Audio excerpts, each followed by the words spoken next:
Thank you, Lee. I think we have a lot of food for thought here, and I'd like to now turn it over to the audience and ask you for your questions. And please come forward. There's microphones on either side.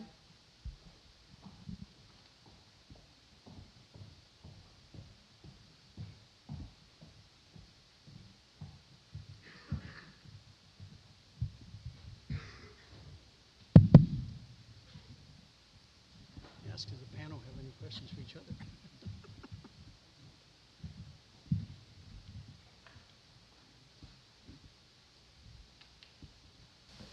Please. Nobody's there. I'll start. Good. I'm Volker Hartkopf from Carnegie Mellon University. I also work with the United Nations on climate change and building construction impacts and so on. I have a question, and that is, recently we had the CEO of Duke Energy here, and he said, we are oscillating between complacency and panic. If we didn't have the world economic crisis, we probably would have talked about a different subject. And the question is, what subjects should we long-term talk about that go beyond the crisis statements and really look at the issues that we should address? That's what I would be interested to hear from this panel. What are the 30-year kind of horizon questions that we should be addressing other than panic and then falling back to complacency? And, and we're talking about the G20, so I think we would add to that, what would be the long-term issues most appropriate for the G20 to be discussing? And let's, who would like to start on that from the panel? Okay, Doctor. Sure. So, Brandstetter. Fools rush in where angels fear to tread. I guess I'll take a quick shot at that. I absolutely think that climate change should be something that gets addressed in a forum like this. The G20, as roughly speaking, the world's biggest economies are also the world's biggest emitters of greenhouse gases. It's a big enough group to encompass both the industrializing countries that generate a lot of greenhouse gases and large developing countries like China, whose greenhouse gas emissions are growing very rapidly. China, by the way, is now the world's largest single emitter of greenhouse gases, and on current trajectory, could double its emissions over the next 3 decades if something isn't done. So we can definitely talk in this forum, and I think it's useful to talk in this forum because there isn't going to be a solution to this global problem without global coordination that extends beyond the boundaries of the industrial West. The problem is that everybody is talking about a post-Kyoto framework in terms of accepted mandatory limits on greenhouse gas emissions, and China and India have rejected this. Not once, not twice. Every time a U.S. official visits either country, some high-level representative of the host government says, we're not going to accept this, which is not a great starting point, but there obviously needs to be dialogue between these two sides. What could take the place of mandatory commitments to emissions limits that developing countries have rejected? How about a commitment to a carbon tax? Maybe we can't commit to outcomes, but maybe we can commit to cost. The attraction of a tax for India or China is that the revenue goes back to them and they can use it as they wish.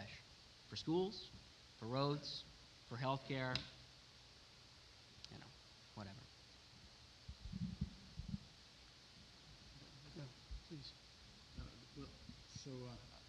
Let me concur with Lee about this, but I would like to add that the United States, even before the world began to talk about global emissions, has gone a long way to dealing with emissions on its own. I mean, our automobiles are much less polluting than we used to be, and there's no reason we can't continue to do that, in my opinion, because to be leaders in that field, we would be the leaders in the technology for the green revolution, and we would, I think, have enough incentive to do that on our own without waiting around for the rest of the world. So I think it's not quite that bleak. For me, the G20, of course, it has to do with banking. Banking is disastrous. It's true it's thrown us off our mark for the long-run issues, but it's also shown us how at the mercy of unregulated banking internationally the world economy is. And it'd be great to have a green planet, but we have to have a planet in which our economy works and we don't fall back on government running the whole show. So I think long-run issues-wise, banking is something we ought to address. And I also think, as like a broken record, we've got to make sure we don't relapse into trade protectionism. I'll concur with Marvin. I mean, maybe if you're a hammer, the world looks like a nail, but for me, it's the same kind of issues. I would add two more, though.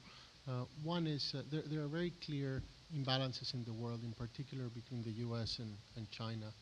And you could expand it to say that the wealthy countries are importing capital from some of the poorer nations, which seems to be a little bit odd, although as economists we always are able to find theories to explain why this is the case. But in particular with China, there's an important imbalance between the U.S. and China, and it's something that will continue to be addressed by all parties and eventually will translate into a strengthening of the Chinese currency with respect to the dollar. But it's going to take a long time.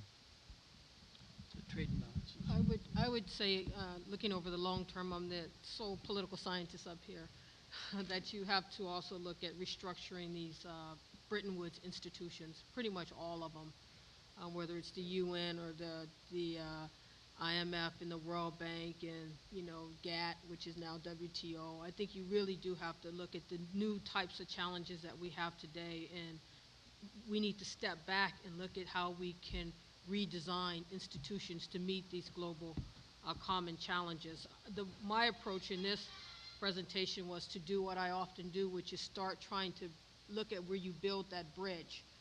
But clearly, some great statesperson could step back and really try to, with leadership, try to look at redesigning the institutions to meet the 21st century.